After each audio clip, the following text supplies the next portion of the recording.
So we'll start with the big one. I don't want to start with LeBron because I know how everyone feels about LeBron, and it doesn't really look like that he had a major injury, but we are going to talk about Karl-Anthony Towns. Now, Karl-Anthony Towns has been diagnosed with a torn meniscus in his left knee and is out indefinitely for this season. So this is a big problem if you're the Minnesota Timberwolves because he is a key aspect to the team. He is the second scoring option for the team. He scored 62 points at one point in the game. He ended up losing that game, but regardless, he is a very vital piece to this team. The Timberwolves, they really did a good job in pairing Karl-Anthony Towns with Rudy Gobert. Like, I wasn't entirely sure how that was going to work out, given how Karl-Anthony Towns has traditionally been a center, and in the league right now, with how it's played, putting a center that's not relatively fast at the four is not as popular as it was back in the 90s or in the 80s, where they would put two centers at like the power forward and the center and sort of disrupt things in the paint. This is a completely different era where it's sort of seen as like a bad thing if you have a lot of centers in the rotation, and not only that, a lot of centers that don't necessarily that don't really mesh well, I guess you could say. Given how they're really, both of them are relatively slow on their feet, working on rotation, but so far this season, it really hasn't really hasn't made that much of an effect on them. And their defense as a team, they are the number one ranked defense in the NBA. So with that in mind, they've been paired up relatively well. And the Wolves, they use Karl-Anthony Towns' length, because he is really tall, to the best of their ability. Because given that he's tall, he's able to contest shots a lot easier than a lot of these smaller guards are able to when they're rotating on defense. So with this in mind, I really think that this might we could see the Timberwolves drop all the way down from the 1 seed to maybe even a play-in spot if the team doesn't really play well. Like, I remember back in the beginning when Joel Embiid got hurt. If you guys paid attention on this podcast, I said that I really thought that the Sixers would have been fine with how they were playing against the Denver Nuggets without Joel Embiid. But so far, that has not been the case for the Sixers. And with that happening, I'm sort of a bit on edge in saying that the Timberwolves will be fine. They have a great team. I don't want to say that just yet because again, there's a lot of chemistry involved with this team, and I understand Cat, he might be the second option, but that doesn't mean that he's not important to the team. And his three-point shooting is incredibly valuable. He is arguably the best three-point shooting center in NBA history. So losing him is definitely going to take a toll on this team and their record. But why don't we go ahead and rip the Band-Aid off with Ben Simmons. You guys already know how I feel about Ben Simmons. Well, he's injured again. He is out for the rest of the season. It says that for the remainder of the season, he is going to consult with specialists and explore treatment options for the nerve impingement on his lower back. I don't know about you, but that just sounds like a bunch of malarkey to me.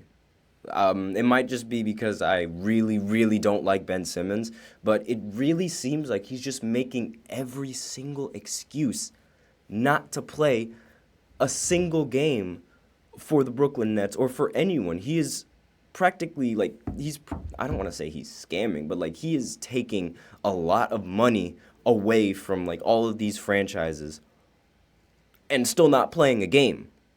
And he's only played 15 games this season, and his salary per game is $2.5 million. So he is literally getting paid to sit down and watch an NBA game.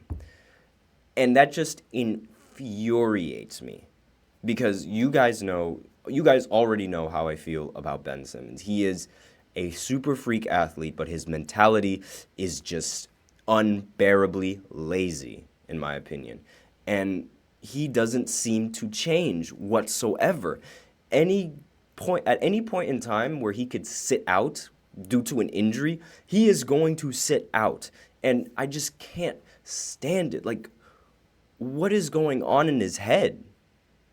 It does not make any sense to me how somebody who is 6'10" and really good at basketball and constantly says, I should be in the starting lineup, I can help this team, and then just doesn't show up when they need him. And my problem with Ben Simmons, it literally started back in 2021, 2022, when he was going to, it was said, allegedly, that he was going to, like, play in the playoffs against the Boston Celtics when the Nets would return back home to sort of help the Brooklyn Nets and, like, hopefully win the series. But that ended up not happening for some reason, and it kept on. It looked as if, like, based off of the news that and a lot of the things that were trending, that he was almost a guarantee to. It was almost guaranteed that he was going to play in that series. But then he ended up not playing in that series, and then the Nets got swept. And ever since then, my opinion for Ben Simmons has completely soured, and I have lost all hope for him.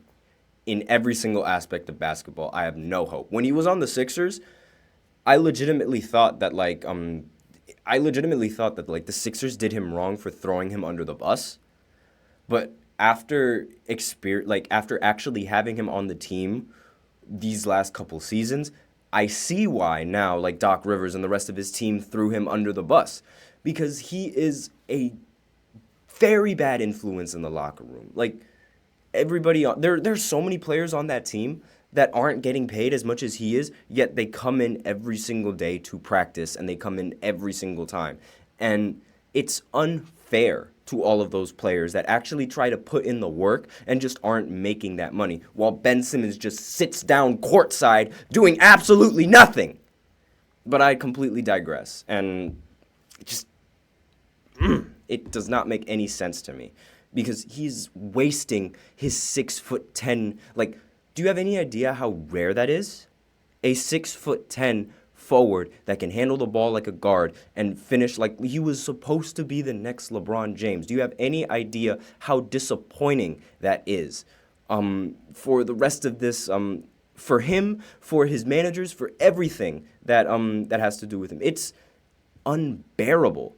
Like, I've completely lost it with Ben Simmons, and I think now is the time for Ben Simmons to retire.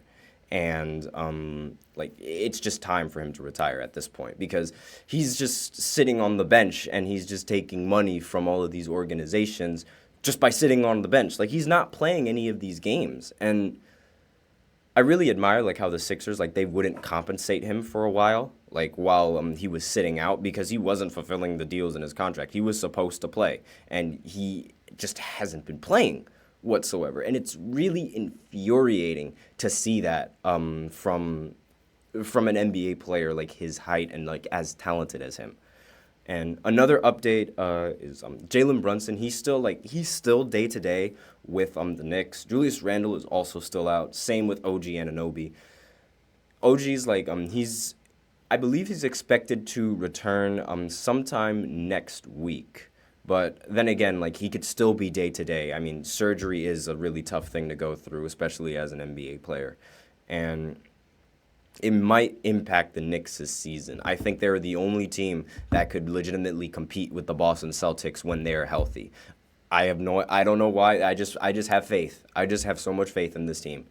And another update, if you guys picked up or if you guys paid attention to one of the shorts that I did, Bismack Biyombo in Portland recently, after a timeout, he just randomly collapsed on the court. And it was completely out of nowhere. Like, he dapped up his teammate and fell on his back. it was very, very scary to see. And I didn't watch that live. I saw a clip of it, but seeing him go down like that, it reminded me of Damar Hamlin. And like, if you guys watch football, I'm sure like a lot of people here watch football as well. When Damar Hamlin went down, like the entire world was completely shook. And obviously, like Biyombo, he's not. I wouldn't, you know what? I can't even say that he's not as famous because again, Damar wasn't as famous until he literally like died on the court, died on the field. So, but he is okay. That's the update. That's the most important thing. He is okay. We don't know exactly why he collapsed just yet. So there's still the jury is still out on that. But as of right now, um, he's okay, and that's the important thing. The player safety around this league, I think, is the most important thing, and we need to make sure that these players are okay and everything is totally fine with them. It's very scary to see that. Like, I mean, it just goes to show you how fragile your life is. Like, it could be gone in an instant, and it's incredibly scary because like again it seemed like you wouldn't really expect an athlete that is at peak physical form like compared to us average human beings to just randomly collapse like that just out of nowhere. You really wouldn't expect that from any of these athletes because like they're healthy, they're supposed to maintain like they're supposed to be healthy for the rest of the season, and you really expect them to be healthy. And when they just, for lack of a better term, just die out of nowhere, just randomly just collapsing, it really scares a lot of us because our life is incredibly fragile, and whenever it is your time, it's your time, and that's just a very, very scary concept to think about. But with that, those are the important injuries and like what I wanted to talk about. I'm very concerned about the Timberwolves and their season. They might see like a drop in the power rankings. They might see a drop in their standings. The Brooklyn Nets, they're already lost. That team is it. They're done. There's nothing that they can do. They're probably gonna make the play-in, and like they probably won't even make the play-in at this rate, with how Chicago and how the Hawks have been playing recently. They might not even make the play-in. And with that in mind, there's really no hope for this team. There's really no hope for the Nets. But now we're going to go into the second segment where things get a little bit more interesting. Dartmouth recently filed a protest. Well, not really. No, pardon me. They did not file a protest. The team voted on joining the local service employees union. And the Ivy League school, like Dartmouth, like the institution, they had a problem with that. So I'm going to briefly talk about that after this short break.